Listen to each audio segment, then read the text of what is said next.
This podcast is sponsored by the book Positive Humanism, a Primer by Bo Bennett, PhD. Discover the intersection of science and humanistic values to enhance personal and societal well-being. Get your copy today at positivehumanism.com. How rural humanism policies promote community flourishing.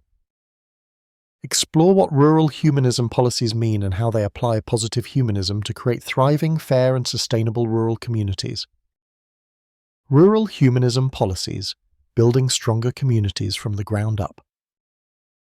I've been thinking a lot lately about how humanism can actually shape policies in rural areas and bring about real positive change. It's interesting because when people hear humanism, they often think about abstract ideas in big cities or academic circles, but there's this whole world of rural humanism policies that aim to support people living outside the urban centres in ways that truly promote personal flourishing and community well-being. At its core, rural humanism policies embrace a secular worldview that centres on human needs, values, and the environment, rather than religious or dogmatic frameworks.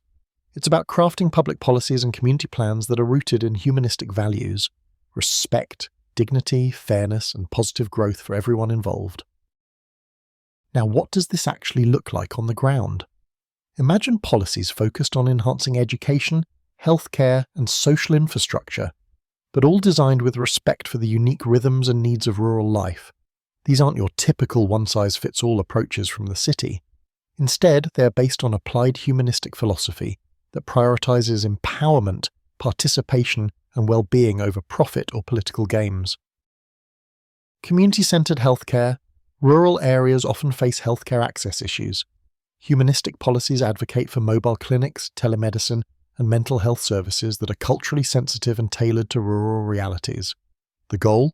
To foster positive health outcomes and support resilience. Education for flourishing. Schools in rural areas don't just benefit from better funding, but from curricula that include social-emotional learning aligned with positive psychology principles, helping students develop skills like empathy, optimism, and problem-solving that last a lifetime. Sustainable local economies. Policies support small businesses, local farming, and ecotourism with an eye towards sustainability and community autonomy. This moves beyond just keeping people employed, it nurtures a sense of purpose and dignity through meaningful work. Inclusive civic engagement.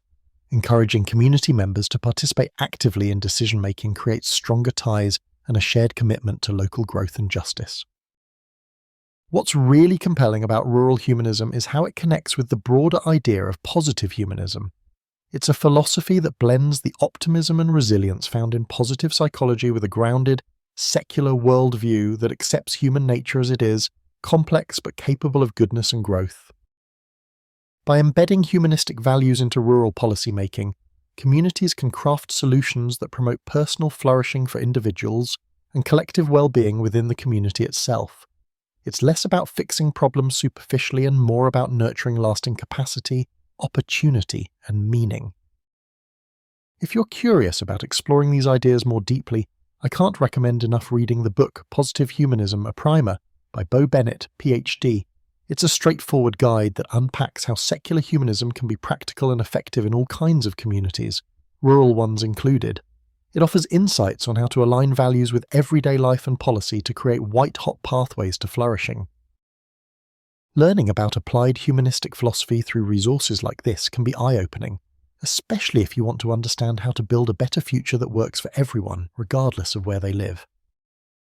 So if you're interested in helping rural areas thrive with policies that focus on dignity, fairness, and well-being, this approach offers a powerful framework. Check out the book and start your journey to flourishing today. It's a reminder that positive change starts with ideas grounded in respect for human potential and a secular worldview that elevates the common good.